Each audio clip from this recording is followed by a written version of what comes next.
अस्सलाम वालेकुम and welcome to the show. आप देख रहे हैं प्रोग्राम आपकी बात। मैं हूं इर्तिज़ा, मौजूद हूं आज इत्तेहाद टाउन, जो कि एक बहुत बड़े इलाके बल्दिया टाउन का एरिया है। कराची में ये जगह वाक़ई है। हमें ईमेल की जनाब मुस्तफ़ा फ़ारूक साहब ने इत्तेहाद टाउन से, और हमारी तमाम तर तवज्जोहात उन्होंने मबजूल करवाई एक बहुत इम्पॉर्टेंट मौजू के ऊपर कि जो इंसान के खाने पीने से भी ताल्लुक़ रखता है, उसकी ज़िंदगी गुजारने से भी ताल्लुक़ रखता है। यानी कि उन्होंने ये कहा कि इत्तेहाद टाउन के अंदर एक कॉटेज इंडस्ट्री है जो आज तक बन ना सकी, जिसकी वजह से बेशुमार नौजवान आज तक बेरोज़गार हैं। इसके अलावा इत्तेहाद टाउन की जो कॉटेज इंडस्ट्री थी, उसके ऊपर कब्ज़ा माफिया ने इंतहाई शिद्दत के साथ कब्ज़ा कर रखा है। कई मरतबा कोशिश की गई कि इस कब्ज़े को ख़त्म किया जाए या ख़त्म करवाया जाए, लेकिन अभी तक इसके ऊपर कोई खातिर खा अमल नहीं हो सका। मैं आपको छोटी सी इसका पस मंज़र इसका मैं आपको बता दूं कि तकरीबन 1982-83 की बात है। कुछ लोग कहते हैं 1992-94 की बात है, जब KMC का ज़माना था। तो उन्होंने इत्तेहाद टाउन को सिलेक्ट किया कॉटेज इंडस्ट्री बनाने के लिए। 4,500 एकड़ पे ये जगह वाक़ई थी। इस इत्तेहाद टाउन के अंदर जब उन्होंने इंडस्ट्री का ऐलान किया तो कुछ लोगों को कुरानंदाजी के ज़रिए प्लॉट्स अलॉट किए गए। तकरीबन 2,000 प्लॉट्स की कटिंग की गई। 200 गज़ का एक प्लॉट था। उसके फ़ौरन बाद ही कब्ज़ा माफिया ने अपने पंजे गाड़ने शुरू कर दिए। कई बरस गुजर गए मगर वो इंडस्ट्री न बन सकी। 2010 को 15 जुलाई को CDGK ने पुलिस की भारी नफरी के साथ एक ऑपरेशन किया उन मकानात के ऊपर के जो कब्ज़े की जगह पर बनाए गए थे, मगर वहाँ से जवाबी फायरिंग भी हुई। वहाँ पे लोगों ने आके काफ़ी कोशिशें की कि पुलिस का मुकाबला करे। इवन के जो ख़वातीन उन मकानात के अंदर मकीन थी, उन्होंने भी पुलिस के ऊपर और सरकारी मशीनरी के ऊपर जो है वो पथराव किया, मगर 2 अफराद की उसमें हलाकत हुई, एक बंदा ज़ख्मी हुआ क्योंकि पुलिस ने जवाबी फायरिंग की थी। इसी मौजू के ऊपर गुफ्तगू करने के लिए आज हमने दावत दी इस एरिए के MP जिनका ताल्लुक़ मुत्तहिदा कौमी मूवमेंट से है, जनाब मोहम्मद हनीफ शेख साहब। आप मुख्तलिफ स्टैंडिंग कमेटीज़ के मेंबर भी हैं, जिसमें लाइव स्टॉक, एग्रीकल्चर, फिशरीज़ और प्रिजन की भी स्टैंडिंग कमेटी के मेंबर हैं। उसके अलावा वर्क्स एंड सर्विसेज और लेबर की स्टैंडिंग कमेटी के भी आप मेंबर हैं। आपका बहुत शुक्रिया, आपने वक्त निकाला। मेरे साथ मौजूद हैं इस इलाके के cottage industry cottage industry CDGK की जानिब से प्रोजेक्ट डायरेक्टर जनाब अमीर अली भट्टी साहब। तकरीबन 2007 से इस एरिए के प्रोजेक्ट डायरेक्टर हैं। मेरे साथ मौजूद हैं SHO नासिर महमूद साहब, और वो तमाम ख़वातीन और हजरात के जिनके हाथों में फ़ाइल्स मौजूद हैं, जिनको अलॉटमेंट मिली मगर उनकी ज़मीनों के ऊपर कब्ज़ा हो चुका है। अगर आपने कैमरे की आंख से देखा हो, शायद आपको फुटेज में नज़र आ रहा हो कि ज़रा सा अगर आप पीछे की तरफ जाके देखें तो आपको वहाँ मकानात नज़र आएंगे जो तामीर हो चुके हैं। तो वो तमाम मकानात जो हैं वो कब्ज़े की ज़मीन पर तामीर किए गए हैं। वो तमाम अलॉटीज़ वो नहीं हैं कि जिनको हुकूमत की जानिब से अलॉटमेंट दी गई थी। पहले हम बात करेंगे यहाँ पे ख़वातीन से, फिर बात करेंगे यहाँ पे मौजूद मर्द हज़रात से, और फिर हम जाएंगे MP साहब की तरफ, प्रोजेक्ट डायरेक्टर साहब की तरफ, पुलिस की जानिब। जी, आप बताइए कि क्या शिकायत रजिस्टर करवाएंगे इस वक्त पूरा पाकिस्तान, और वो तमाम जिम्मेदारान देख रहे हैं जो इंसानियत के अलंबरदार हैं, क्या कहना चाहेंगी आप?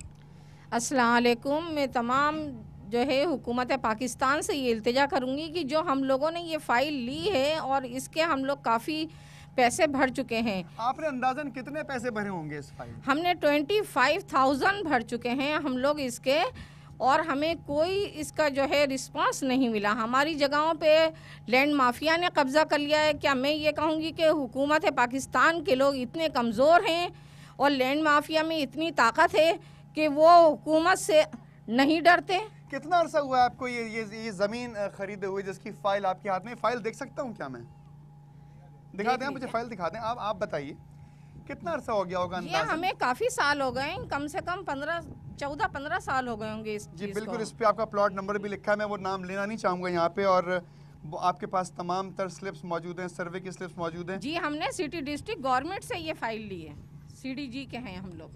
अच्छा, तो इसके ऊपर आपको पोजीशन नहीं मिला, कब्जा नहीं मिला? नहीं, अभी तक हमें कोई कब्जा नहीं मिला। हम लोगों ने ये चाहा था यहाँ हम लोग कोई बच्चों के लिए स्कूल वगैरह बनाएंगे जिससे बच्चे तालीम भी हासिल करेंगे और हमारे जो है मुल्क में तालीम का रुझान जो है और आगे बढ़ेगा और लोग बच्चों का मुस्तकबिल बड़ा बहुत ज़रूरी है, कॉटेज इंडस्ट्री बहुत ज़रूरी है। आप क्या बताना चाहती हैं? अस्सलाम वालेकुम।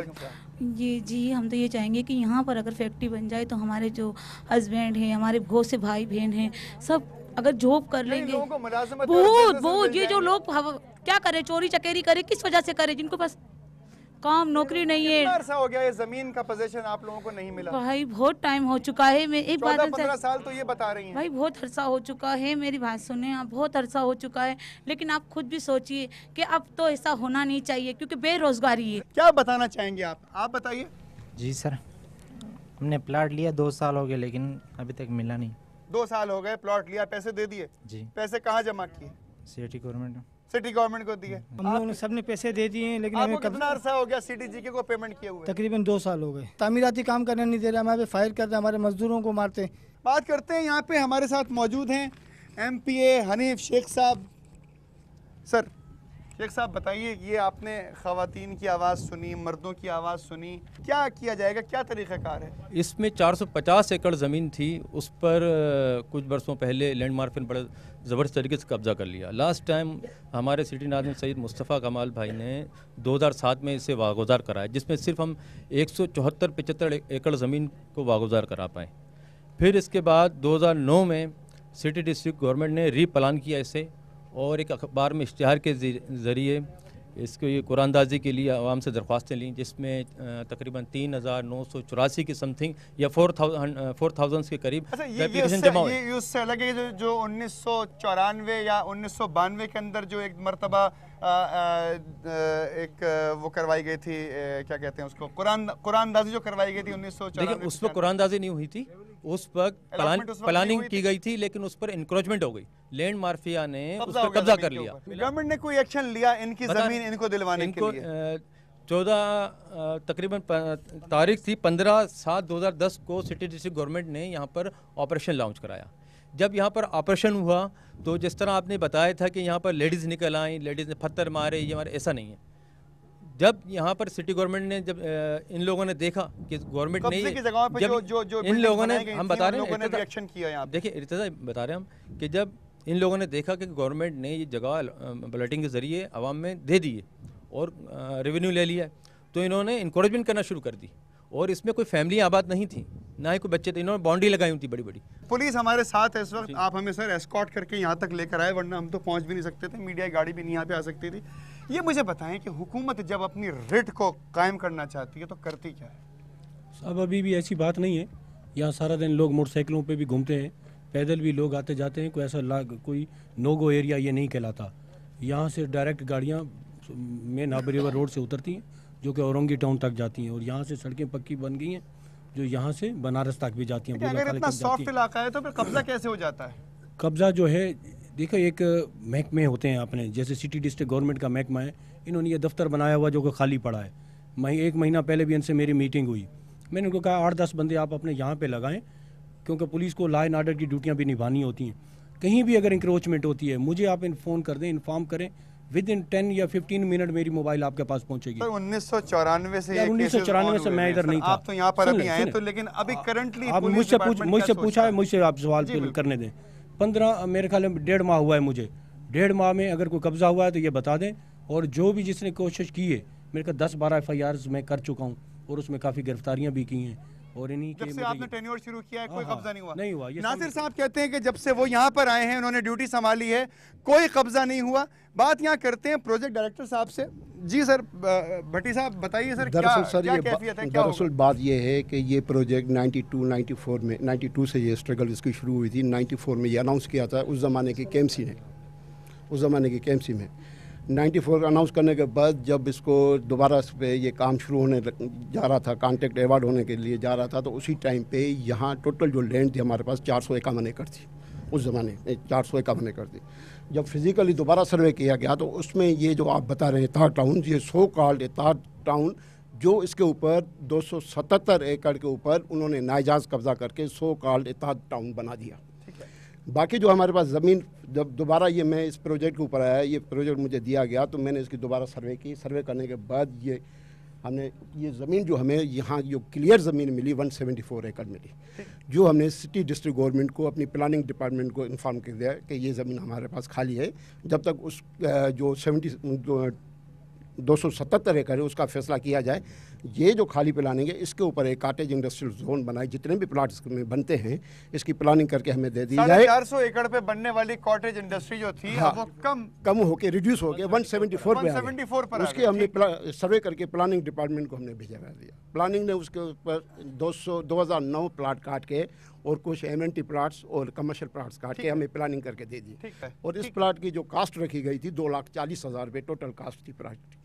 और वो इसलिए कम प्राइस रखी गई थी क्योंकि ये कॉटेज इंडस्ट्रियल जोन बनने जा रहा था। 200 स्क्वायर यार्ड का एक छोटा सा प्लाट था। कॉटेज इंडस्ट्री बनाई ही इसीलिए जाती है लोग रोजगार पर लगे, कोई बटन का कारखाना लगाए, कोई और क्राइम का रेशो। और ये जो फैक्ट्री इसमें अगर ये डेवलप हो जाती थी तकरीबन 15 से 20 हज़ार इसमें लोग एम्प्लॉय। कौन नहीं चाहता इस मुल्क के अंदर के लोग और नौजवान रोजगार हासिल करें? ये यहाँ की लैंड माफिया है जो मजबूत है, जो हमारे ऊपर हुकूमत से ज्यादा मजबूत है। हुकूमत से ज्यादा कहाँ मजबूत हो सकती है? अगर हुकूमत, कौन लोग हैं जो रन कर रहे हैं इसके पीछे? कौन लोग हैं? इसके लोग यहाँ बेसिकली यहाँ के एरिया के लोग हैं। समंदर है, इस तरीके से 2-4 लोग और हैं जिनके नाम हमने कई FIR कटवाई हैं। और जब से ये असलम साहब ये अपने नाम आपने FIR कटवाई है? समंदर खान के नाम FIR कटवाई हैं और 5-6 आदमी और हैं जहाँ के असर रसूख वाले लोग नहीं। गवर्नमेंट से कहाँ असर? हम जो अकेले यहाँ में आता हूँ, मुझे थ्रेटिंग होती है, मुझे कहा जाता है कि आप यहाँ नहीं आएँ, दफ्तर में नहीं बैठें, अगर आप यहाँ आएंगे तो आपके लिए अच्छा नहीं होगा। मैं तो उसके बावजूद भी आता हूँ। उसके बावजूद आप आते हैं। मैं यहाँ बात करना चाहूँगा, यहाँ पे जो लोकल लोग मौजूद हैं, आप लोगों को भी कभी किसी ने थ्रेट किया आके? जी। कोई नाम बताएंगे किन किन लोगों ने आप लोगों को तंग किया? नाम के बारे में तो मालूमात नहीं है मुझे। नाम के बारे में मालूमात नहीं है, लेकिन हम आपको थोड़ी देर के बाद, एक छोटे से वक्फे के बाद बताएंगे। पुलिस से भी बात करेंगे, MP साहब से भी बात करेंगे और दोबारा एक मरतबा इसके ऊपर उनसे इसरार करेंगे कि आखिर बताना चाहिए उन तमाम सुनने वालों को कि कौन लोग हैं कि जिनके खिलाफ FIRs काटी जाती हैं और हुकूमत की रेट उनके ऊपर काम नहीं कर पाती। एक छोटे से वक्फे के बाद कहीं मत जाइएगा। Be with me.